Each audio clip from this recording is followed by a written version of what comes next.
మీరు కూడా కొంచెం వెడల్పు అవునా కొంచెం జరగడం ఇంకా వీడియో తీస్తున్నా. ఓకే.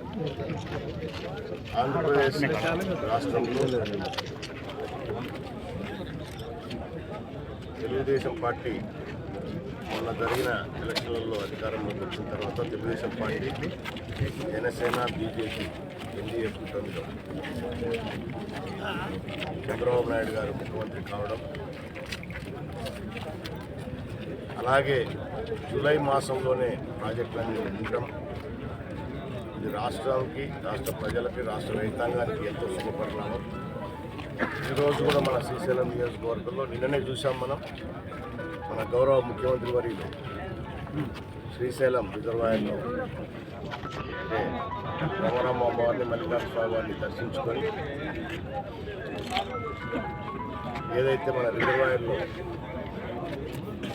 గంగా హారతి కార్యక్రమాలు చేసుకొని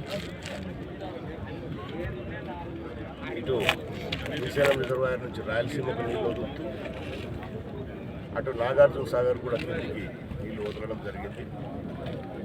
ఒకవైపు గోదావరి కూడా విస్తృతంగా వస్తూ ఉంది.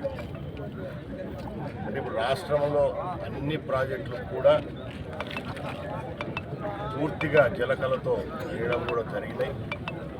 ఈ వచ్చే ఫ్లడ్నంతా కూడా ఎప్పటికప్పుడు మనం అన్ని రిజర్వాయర్లకు నీళ్లను చేరవేసి ఆయా ప్రాంతాల రైతులందరినీ కూడా కాపాడాలనేదే మన గౌరవ ముఖ్యమంత్రి గారి సంకల్పం.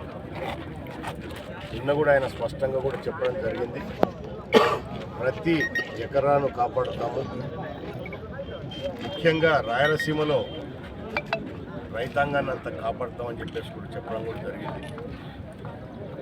నిన్న ముఖ్యమంత్రి గారు మాట్లాడకముందు కూడా నేను కూడా మాట్లాడాను సభలో.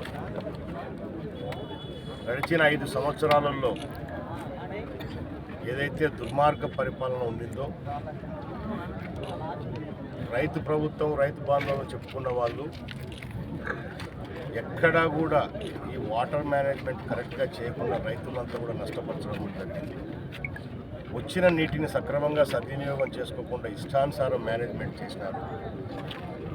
మరి అంతకుముందు వాళ్ళ అధికారంలోకి రాకముందు, అధికారంలోకి వచ్చిన తర్వాత కూడా చంద్రబాబు నాయుడు గారిని ప్రత్యేకంగా పని కట్టుకొని గడిచిన కాంగ్రెస్ ప్రభుత్వంలో కూడా చంద్రబాబు నాయుడు గారు ముఖ్యమంత్రి అయితే రాష్ట్రంలో వర్షాలు పడవు, ప్రాజెక్టులు నిండవు అని మాట్లాడిన దద్దములు, దరిద్రులు.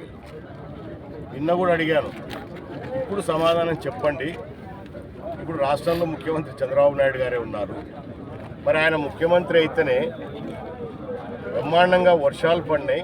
గతంలో ఎప్పుడూ లేనటువంటి వర్షాలు, అంటే సాధారణ వర్షపాతం కంటే అత్యధికంగా వర్షపాతం నమోదైంది మన రాయలసీమ ప్రాంతంలో, మన ప్రాంతంలో. అలాగే అటు తుంగభద్ర కానివ్వండి, ఇటు కృష్ణా కానివ్వండి, పైన కూడా వర్షాలు పడి బ్రహ్మాండంగా విస్తృతంగా వరదలు రావడం జరుగుతూ ఉన్నాయి. ఈరోజు అన్ని ప్రాజెక్టులు నిండుతూ ఉన్నాయి. పోయిన 5 సంవత్సరాలలో ప్రాజెక్టులకు కానీ, కెనాల్స్ కానివ్వండి, మెయింటెనెన్స్ కానివ్వండి, ఎంత డబ్బులు ఇచ్చినారా మన రాయలసీమ కంటే 2,000 కోట్లు 3,000 కోట్లు ఇచ్చారు. అంతకుముందు తెలుగుదేశం పార్టీ 12,000 కోట్ల రూపాయలు రాయలసీమకి ఇచ్చింది. అటువైపు పట్టుసీమను ఏర్పాటు చేసేసి శ్రీశైలంలో నీళ్లు కృష్ణా డెల్టాకి ఏదైతే 80 టీఎంసీలో వాటా ఉందో అది ఇవ్వాల్సినది మనం వాడుకున్నాం. రాయలసీమను అన్ని రకాలుగా అభివృద్ధి చేస్తూ ఉండేది తెలుగుదేశం పార్టీ రైతాంగానికి. అసలు ఆద్యుడు నందమూరి తారక రామారావు గారు ఆ రోజు పోతిరెడ్డిపాడు దగ్గర ఆయన ఏర్పాటు చేసి తెలుగంగ రిజర్వాయర్ కూడా ఎన్టీ రామారావు గారు, రామచంద్రరావు గారు, ఎంజీఆర్ గారు తమిళనాడు ముఖ్యమంత్రి వచ్చి ఇద్దరు వచ్చి ఇక్కడ ఫౌండేషన్ వేసారు. మరి ఆ రోజు తెలుగంగ అంటే ఇక్కడ తెలుగంగ అనేది లేదు, ఆ పథకమే లేదు, ఆ పేరే లేదు, ఈ ఓపెన్ కెనాల్ సిస్టమే లేదు. మెడ్రాస్కు నీళ్లు తీసుకుపోవాలనేది పైపుల ద్వారా తాగేదానికి. మరి ఎన్టీ రామారావు గారు దానికి ఒప్పుకోకుండా ఆ ప్రాంత రైతులు, రాయలసీమ ప్రాంత రైతులు ముఖ్యంగా బాగుపడాలని మీకు మెడ్రాసు కూడా నీళ్ళు ఇస్తాం దాని ద్వారా అని చెప్పేసి ఆ రోజు ఈ ఓపెన్ కెనాల్ సిస్టమ్ తీసుకొచ్చేసి ఇక్కడ 17 టీఎంసీల రిజర్వాయర్ని ఏర్పాటు చేసేసి తెలుగంగ పేరు నామపథకం చేసి దీని ద్వారా ఈరోజు దాదాపు 1,90,000 ఎకరాలు మనకు మొత్తం మన జిల్లాలోనే 1,24,000 ఎకరాలు ఈరోజు మారుతా ఉంది. మొత్తం నాకు తెలిసి 1,94,000 2,50,000 ఎకరాలు టోటల్గా ఉంది. దీని ద్వారానే కింద సోమశిల ఉంది, దాని తర్వాతనే అడ్డలేరు సోమశిల ఉన్నాయి, దాని తర్వాతనే మెడ్రాస్కి వెళ్ళిపోతా ఉంది. ఇవన్నీ చేసింది తెలుగుదేశం పార్టీ, అంద్రీనివా చేసింది తెలుగుదేశం పార్టీ, జిఎన్ఎస్ఎస్ చేసింది తెలుగుదేశం పార్టీ, ఎస్ఆర్బీసీ నుంచి గోరకల్కు నింపుతుంటే తెలుగుదేశం పార్టీ. ఏం చేశారు చెప్పండి? వీళ్ళు ఏమీ చేయకుండా ఈరోజు ఓడిపోతేనే పోయి దద్దమల మాదిరి ఇంట్లో పడుకున్నారు. ఒకసారి వచ్చి చూడండి. మరి చంద్రబాబు నాయుడు గారు వచ్చాక బ్రహ్మాండంగా వర్షాలు పడినాయి, బ్రహ్మాండంగా రిజర్వాయర్లు నిండినాయి. ఈరోజు రైతాంగం అంత సస్యశ్యామలం అవుతా ఉంది, రైతాంగం అంత సంతోషంగా ఉన్నారు. ఇదే తెలుగుగంగ కింద నేను శాసనసభ్యునిగా ఉన్నప్పుడు 0 to 18 కిలోమీటర్స్ లైనింగ్ సిస్టమ్ లేదు. ఈ లైనింగ్ సిస్టమ్ లేకపోవడంతో మనము దీనిలో 5,000 క్యూసెక్స్ మనం డ్రా చేసుకుంటే కెపాసిటీ ఉన్న కెనాలి. కానీ ఏ రోజు కూడా గడిచిన ప్రభుత్వాల్లో నడిస్తే ఈవెన్ తెలుగుదేశమే స్టార్ట్ చేసింది, ఓపెన్ చేసింది. కానీ 5,000 క్యూసెక్కులు ఏ రోజు కూడా తీసుకుపోయిన దాఖలాలు లేదు.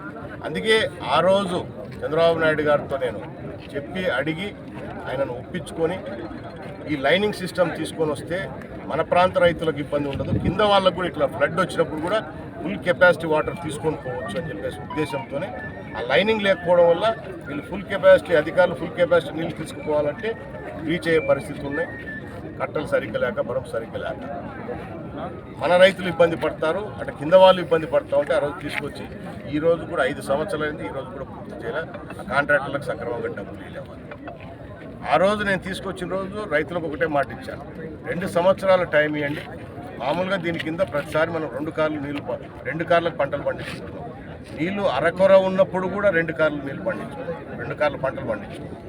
మరి 5 సంవత్సరాల్లో ఇప్పుడు పూర్తి చేసింటే ఈరోజు ఇబ్బందులు లేకుండా ఉండేది. ఇంకా పనులు పెండింగ్ ఉన్నాయి, అవి కూడా తొందరలోనే పూర్తి చేస్తాం తప్పకుండా. మన ప్రాంత రైతులకు కూడా ఒకటే, గతంలో కూడా మాట ఇచ్చాను ఎలక్షన్ల కంటే ముందు, గతంలో ఏ విధంగా 2 కార్లకు సఫిషియెంట్గా నీళ్ళు ఇచ్చామో అదే విధంగా ఇప్పటి నుంచి కూడా 2 కార్లకు తెలుగుగంగ కింద నీళ్లు ఇచ్చి తీస్తాము. కాబట్టి రైతాంగాన్ని కూడా నేను రిక్వెస్ట్ చేసేది ఏంటంటే, ఇంకా కొంత పనులు బ్యాలెన్స్ ఉన్నాయి కాబట్టి లైనింగ్ పనులు, ఆ పనులు పూర్తి చేయనియండి. మేము మిమ్మల్ని కోరుకునేది ఏంటంటే, వాళ్ళ మాదిరి కాదు, మనం ఒక పద్ధతి ప్రకారం పనిచేస్తాం, ఏ రైతు కూడా నష్టపోకుండా పనిచేయాలనేది మా ఉద్దేశం. కాబట్టి ఒకసారి మీరు టైం ఇవ్వండి, ఈ సంవత్సరం లోపల దాన్ని ఈ వానకారుకు పూర్తి చేసి నేను ఇంజనీర్లతో కూడా మాట్లాడతాను తప్పకుండా. ఎంత టైం లోపల మనం ఒక టైం బౌండ్ పెట్టుకొని దాన్ని పూర్తి చేసుకొని ఎండకారుకు కూడా నీళ్ళు ఇవ్వగలమా లేదా, ఈ సంవత్సరం ఎండకారుకు నీళ్ళు ఇవ్వగలమా లేదా అనేది ఒకసారి అధికారులతో కూడా కూర్చొని సమీక్ష చేయాల్సిన అవసరం ఉంది.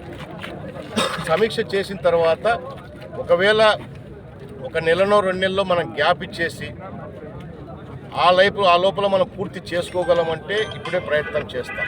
ఒకవేళ అటువంటి కాని పక్షంలో ఈ ఎండకారుకు మీరు అవకాశం ఇవ్వండి. ఇదే ఎండకారుకు పూర్తి చేస్తాను కంపల్సరీగా. ముఖ్యమంత్రి గారిని అడిగి మేము నిధులు తెచ్చుకుంటాం ఖచ్చితంగా దీనికి, ఎందుకంటే ఎమర్జెన్సీ వర్క్ కింద.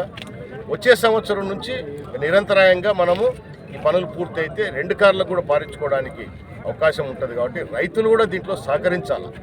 వాళ్ళ మాదిరి నిర్లక్ష్యంగా మనం ఏ రోజు ప్రవర్తించము, వైపించము, ఓటు ఉండదు.